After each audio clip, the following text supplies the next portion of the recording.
So, Mayor, it's been 4 days now since the shooting at Old Settlers Park. Can you just talk about how the community and how the city is really grappling emotionally with what happened?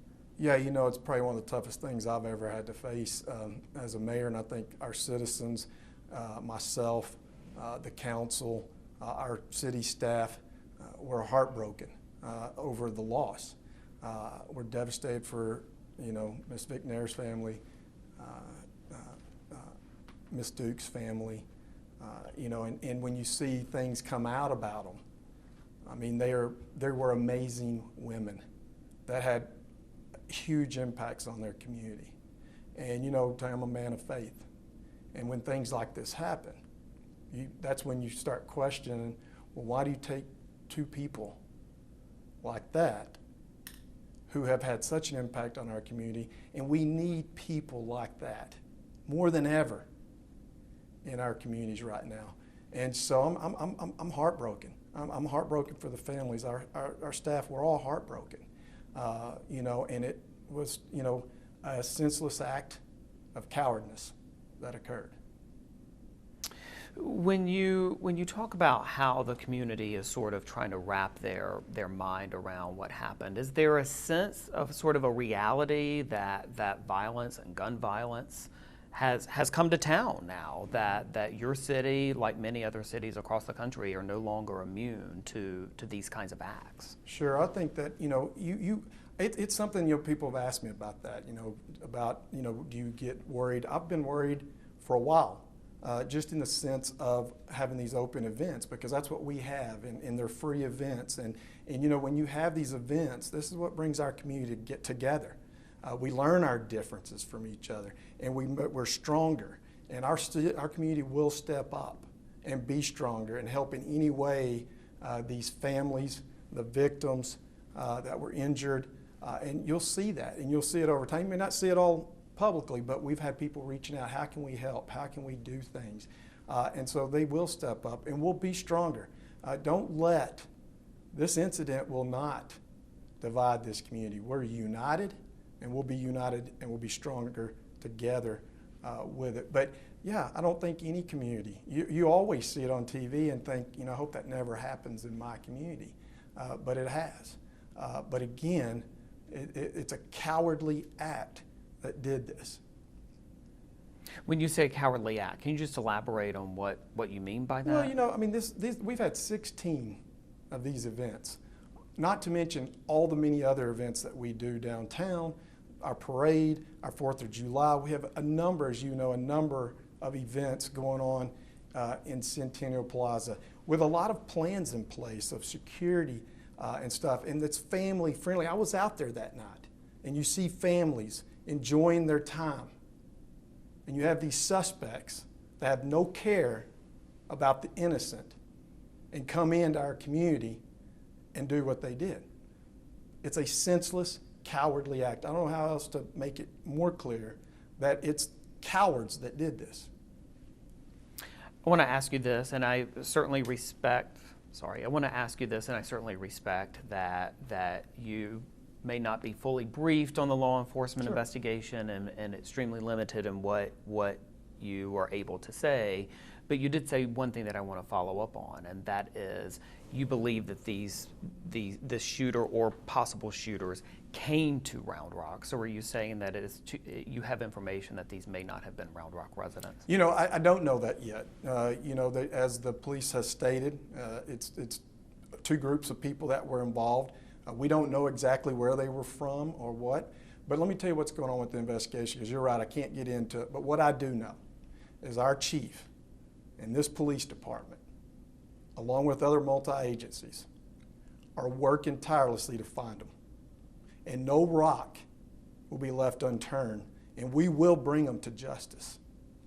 I want to ask you this. Over recent years, Round Rock has taken steps to make itself a more inclusive community and to really sort of demonstrate that in a number of different ways, including co-hosting a sizable Juneteenth celebration, as well as the growing Round Rock Pride Festival that happens here.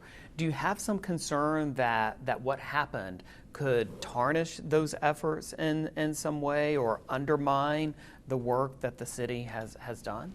Sure. You know, I think Round Rock's always been a unique place. I think a lot of our growth has created a lot more diversity. You know, as I mentioned, many of our events celebrate our diversity. Our diversity is what makes us much stronger, and we stay together. You know, I think there's always going to be concerns. I think people will have to, you know, they'll have to make their choices. But as I stated in my statement, we're not going to let fear dictate what the city of Round Rock does.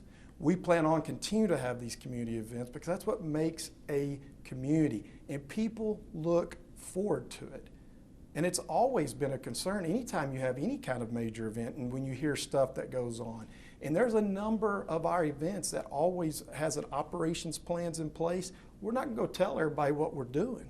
And there's also been always changes every year. There's always after action plans. And we'll continue to focus and make sure that we can do our best to ensure that our citizens and everybody that attends the event are safe. But again, no matter how much security you have at an event, evil can find its way in an event. And I think that's what we're seeing, and I think that's where people will, you know, have to make those choices. And I respect those choices. I hope they don't. I hope they come out. I hope they come out even in bigger crowds and say, look, we're a community together.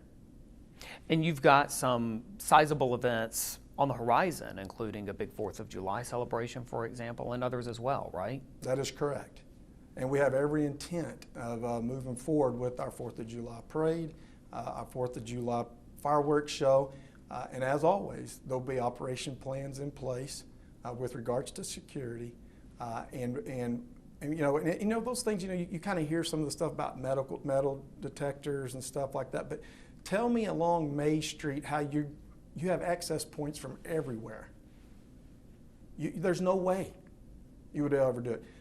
Old Sellers Park is a park that is open with a stage, almost 700 acres in size. And people think about it from the standpoint of people being in the park, but guess what? We have national tournaments that come here. How do you stop anyone that wants to commit evil? I mean, I can't put a perimeter up around 700 acres and put police. I mean, I think our budget with law enforcement, it's about 70% of our budget. And you know, that's why people do feel safe. And so we'll continue to focus on those things. Operationally, though, and from a preparation standpoint and from a security and public safety standpoint, are you satisfied that with this event in particular that the city had done everything possible from its perspective to ensure the safety of everyone who attended that festival? Yeah, you know, I trust our police department and our chief. I know our agencies train for incidences like this. The fire department was out there. Our Parks and Rec did a great job once we knew that it occurred, moving people out where it didn't cause more chaos. You know, and you know, we have multiple agencies that responded. You know, we have mutual aid agreements. Both Williamson and Travis EMS came, Williamson County Sheriff's Office, the DPS. You know, and so I do. You know, I hate, again, no words for the family. No words I say are going to make it better. I mean, they're burying loved ones, and I can't imagine the pain. But we will continue to do and continue to improve every way we can, always with a focus on safety. But this city, we celebrate unity, safety, and we're welcoming to all. And we're not going to change that. We're not going to be intimidated by violence. Period. Let me ask you this. I know that many people who were directly impacted by the shooting and others who were not directly impacted are still really grieving. They're still very traumatized by what happened. How do you, from a mental health perspective, ensure that the city is doing all all it can to make sure that those people have the appropriate resources and that there's just a period to mourn? Yeah. You know, it's a great question. You know, a couple of years ago, actually about the time our tornado hit, we had passed a budget item for a crisis response unit. Their first day on the job was with the tornado. We have offered those services to anybody impacted. We've put out a phone number. We can get you that phone number to get out to the public. It's been used. We have had a number of people reach out. You know, this is a unique event because there were people from different areas of Central Texas. I want to thank all the elected officials that have reached out to us, offering resources. Travis County, a couple of the commissioners, the city of Austin, heard from the mayor and Councilmember Alter, Pflugerville, you know, and they're offering resources. But, you know, the city's offering our crisis response unit to anybody impacted. And no one should be ashamed to call or scared to call. They're here to help, and that's what we want to do. We want to be here. Our employees, we've got help for our employees, you know, and so those are the things that we're trying to do to start the healing process. And it could take some a long time. Will there be something like a candlelight vigil, or is anything like that in the works? Yeah, you know, Tony, I mean, I think that you know, right now the focus is to catch the suspects. Mm-hmm. You know, we've got to support our police department. I think our citizens want the suspects caught, but that job's got to be done very delicately because, you know, it is going to be a high-profile case. And as I mentioned earlier, I know that there will not be a rock left unturned. Once those suspects are in custody, then I think we can have those discussions because there has been some discussions behind the scenes with regards to doing, you know, certain, you know, either prayer vigil or whatever. And so I can't answer it just yet. We want to let the families mourn and let them do what they need to do. I know that, you know, you see a lot of support for them, and that to me gives me hope because their legacy is going to live on through their children. Their husbands seem like really great men, and the community seems like they love them. I mean, you can just see it. And I think that their legacy will live on in a lot of different ways. I can just tell, though, that you are really personally saddened and affected by this, and that you almost in some way take it personally that this happened in your town. I do take it personal. I do. I love this community. I love what this community stands for. And you do go through some stages. You know, I've been angry. You know, I've been sad. You know, I have a son.